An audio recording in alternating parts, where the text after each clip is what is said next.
साथियों नमस्कार, स्वागत है आपका फील्ड स्टडी मंत्र यूट्यूब चैनल पे। साथियों 35,000 भर्ती यूपी में होने जा रही है और ये डिपार्टमेंट है तुम्हारा ग्राम विकास विभाग। हो सकता है कि इसकी परीक्षा यूपी ट्रिपल एस ही कराए। अब देखो, इस भर्ती में बहुत बड़ी बम्पर भर्ती है, 35,000 प्लस भर्ती, मतलब 35,000 से ऊपर ही भर्ती आनी है।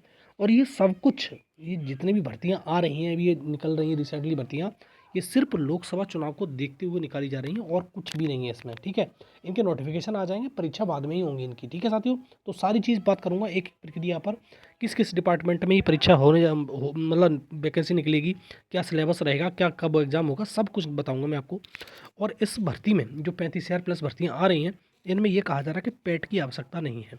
जब पेट की आवश्यकता नहीं है तो कराएगा तो ईपी ट्रिपल एस, ये बात मान लो। ईपी ट्रिपल एस को जिम्मेदारी दी जाएगी और कोई भी ऐसा संस्था नहीं है जो इसको करा सके यूपी के अंदर। ठीक है, यूपी की भर्ती है तो यूपी में यही कराएगा, लेकिन पेट की आवश्यकता नहीं है। अभी ये इसको देखते हुए करा होगा कि बहुत सारे लोगों को मौका मिल जाए, क्योंकि हमें ज़्यादातर लोगों को मौका देना है इस प्रकार से, क्योंकि लोकसभा चुनाव है, लोगों को खुश किया जाए, इस प्रकार से होगा और कुछ नहीं है।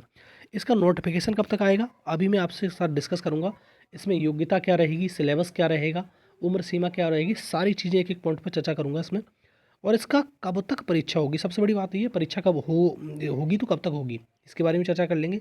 और ये मान लो कि ये बेरोजगारों के लिए सिर्फ लोकसभा चुनाव का ऑफर है।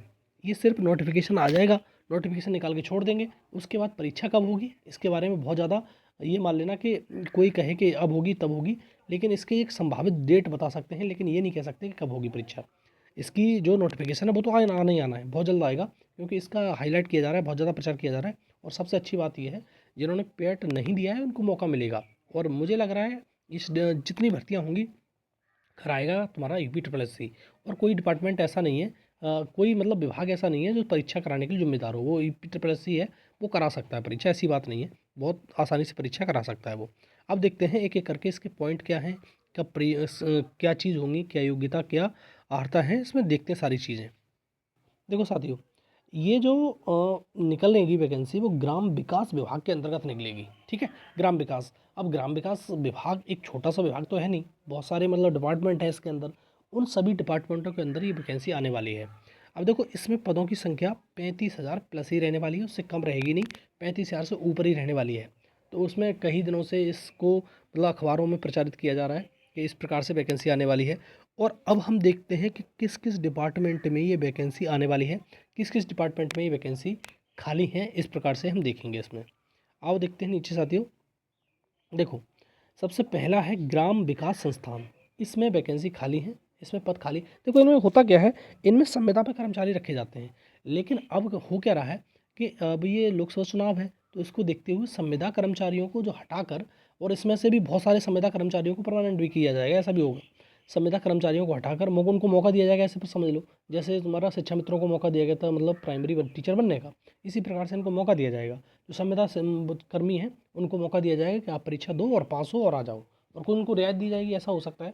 लेकिन संविदा कर्मचारियों को हटाकर परमानेंट नौकरी का जुगाड़ किया जा रहा है, ये है।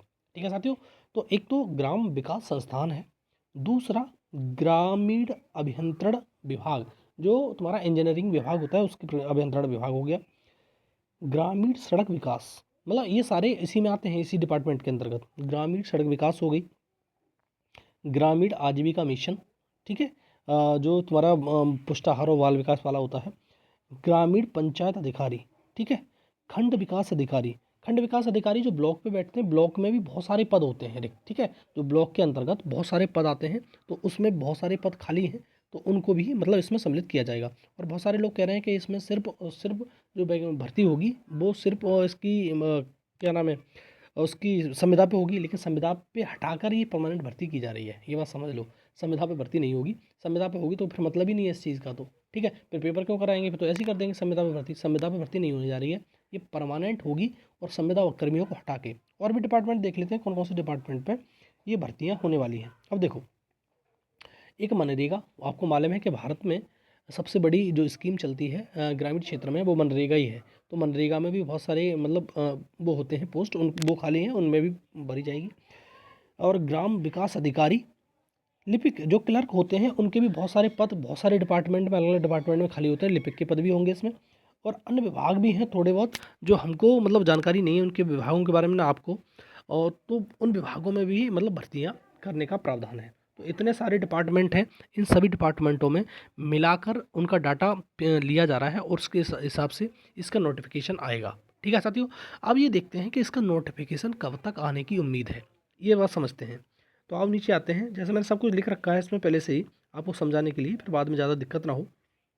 तो साथियों, इसका जो नोटिफिकेशन है आपका, वो जनवरी 2024 में आ जाएगा। ठीक है, 2024 में आपका नोटिफिकेशन बिल्कुल आ जाएगा। और ये नोटिफिकेशन निकाल देंगे क्योंकि रीज़न क्या है, फरवरी के बाद तो आपकी आचार संहिता लगी जाएगी लोकसभा चुनाव की, तो उसके बाद तो कुछ कर नहीं सकते, उसका नोटिफिकेशन निकाल देंगे। नोटिफिकेशन और वैकेंसी आपको मालूम है कितनी होगी, 35,000 वैकेंसी होंगी, 35,000 प्लस वैकेंसी है। लेकिन सबसे बड़ी बात है एग्ज़ाम डेट का क्या होगा, एग्ज़ाम कब होने वाला है इसका। तो देखो, लोकसभा चुनाव से पहले तो कुछ संभावना है नहीं कि लोकसभा चुनाव से पहले आपका एग्ज़ाम करा दे और आपको जॉइनिंग दे दे, इतना बड़ा तो दिल है नहीं इन लोगों का। बस ये नोटिफिकेशन आ जाएगा, उसके बाद जो एग्ज़ाम होगा, एग्ज़ाम मान लो जुलाई में हो जाए, अगस्त में हो जाए, या उससे पहले हो जाए एक आध महीना, जून में हो जाए, मई में हो जाए, इससे उसके मई तक तो चुनाव ही चलेंगे, वो लगेगा। तो जून हो गया, जुलाई हो गया, अगस्त हो गया, इन महीनों में आपका एग्ज़ाम होने की संभावना रहेगी। उससे पहले कोई संभावना नहीं रहेगी, सिर्फ और सिर्फ आपका निकल जाएगा नोटिफिकेशन। अब साथियों में सिलेबस की बात बताता हूँ, अगर ये वैकेंसी निकल जाएगी तो उसको किस प्रकार से आपको तैयारी करनी है, किस प्रकार से तैयारी रखनी है, ये देखते हैं। अब देखो, योग्यता क्या है, योग्यता में आपकी पेट की आवश्यकता नहीं है। जो पीटी जो निकलता है, प्रीलिमिनरी एग्ज़ाम जो टेस्ट होता है, वो ईपीट्रिपलएससी कराती है, उसकी इसमें आवश्यकता नहीं है। क्योंकि इसमें इसी प्रकार से नहीं है आवश्यकता, क्योंकि बहुत सारे लोगों को मौका देना है, मैंने पहले ही बता दिया। बहुत सारे लोगों को मौका देने के चक्कर में ये पैट लागू नहीं किया जाएगा इसमें। पैट लागू करेंगे तो फिर लोग आएंगे ही नहीं। ठीक है, क्योंकि हर कोई तो पैट देता नहीं है, क्योंकि उस व्यक्ति को भी मौका देना है जो व्यक्ति बिल्कुल ही इससे अलग है, पैट से मतलब परीक्षा से अलग है, या कोई तैयारी नहीं कर रहा उससे अलग है, इस प्रकार से भी मौका देना है उनको। देखो, कुछ पद तो 10+2 के माध्यम से निकलेंगे और कुछ पद इसमें ग्रेजुएशन के माध्यम से भी आएंगे, जो ग्रेजुएट होंगे उनके माध्यम से भी आएंगे, जो अच्छे पद होंगे उनके बाद। और आपको मालूम है कि आयु सीमा की बात करें तो यूपी में 18 से 40 वर्ष है। लेकिन जो तुम्हारा कैटेगरी होती है, जैसे ओबीसी हो गया, एससी एसटी, ठीक है, और तुम्हारे पीएच वगैरह हो गए, इनको मतलब छूट दी जाती है आयु में। ठीक है, जैसे ओबीसी को 3 साल की, एससी एसटी को 5 साल की, इस प्रकार से छूट मिलती है, तो वो तो अलग चीज़ है। लेकिन 40 साल एक नॉर्मल है, लास्ट एज होती है। परीक्षा का मेथड मोड क्या रहेगा, अब देखो सीधी बात ये है कि ये सारी चीज़ प्रक्रिया तो हमने देख ली कि क्या रहेगा क्या नहीं रहेगा। लेकिन सबसे बड़ी बात है कि परीक्षा होगी, चलो परीक्षा तो होनी होनी है उसमें, क्योंकि स्थायी नियुक्ति की जा रही है, स्थायी लोग भरे जा रहे हैं। तो उसकी परीक्षा का जो मेथड रहेगा, जो मोड रहेगा, वो क्या रहेगा। क्या ऑनलाइन परीक्षा हो सकती है। अब देखो, यूपी में ऑनलाइन परीक्षा का मतलब मेरे को तो बिल्कुल बेकार लगता है। तो यूपी में ऑनलाइन परीक्षा इसमें बिल्कुल भी नहीं होगी, क्योंकि ऑनलाइन के लिए इतना लिटरेट नहीं है लोग, बहुत ज़्यादा इसको समझते नहीं है कि ऑनलाइन क्या चीज़ होती है। और वैसे भी ग्राम विकास उसकी परीक्षा है, तो ये परीक्षा होगी आपकी ऑफलाइन।